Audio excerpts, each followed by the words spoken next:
What's really going on now is that Obama is leading an attempt at a coup d'etat, which we can expect to continue for many months, which they hope will result in Trump's impeachment.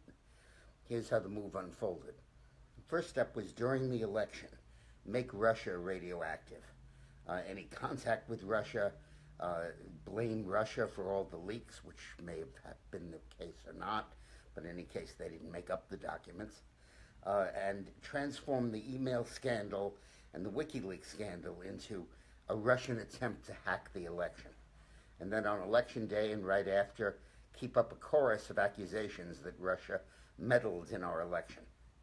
Then, against that background, have the FBI, then under Obama's control, and still really, because they haven't gotten rid of people and Comey is still in power, they go ahead and tap everybody's phone, all of Trump's incoming people, and of course the Russians.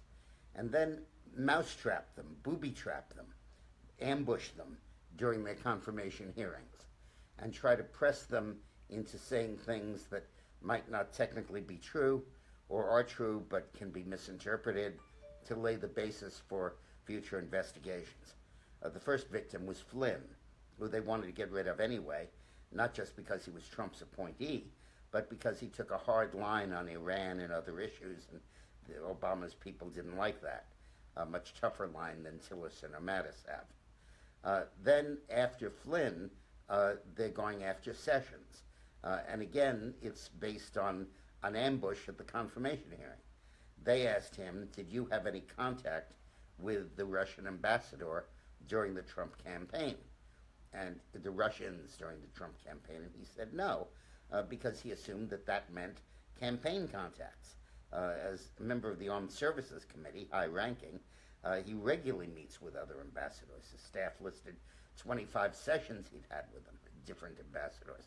And one of the so-called meetings with the Russians was just chatting after he had finished giving a speech with a bunch of other senators around. Then once you trap him into a lie, a supposed lie, get him to recuse himself, which they've done, and then demand a special prosecutor. That is the goal. Because once you have a special prosecutor, it's Katie barred the door.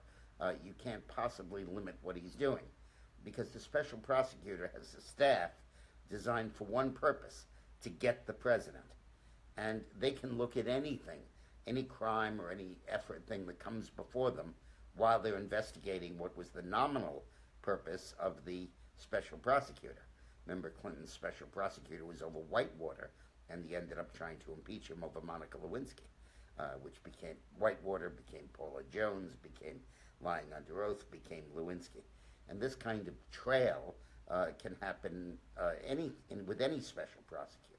So that's their goal, get a special prosecutor against Trump and try to get him impeached. In the meantime, gather intelligence from all of his lower down operatives that are not controlled by Trump, that are either career people, which means Obama's had 8 years to put liberals in those jobs, or are political people who he hasn't gotten around to firing yet. And delay his firing that infrastructure by delaying the confirmation of the cabinet secretaries. Because, as long as that remains hanging fire, they can't get to the other people down below. So don't be fooled. This is an attempted coup d'etat. It's almost without precedent in our history, and it is without precedent in that it's being run, managed, micromanaged, point by Barack Obama, Michelle Obama, and Valerie Jarrett.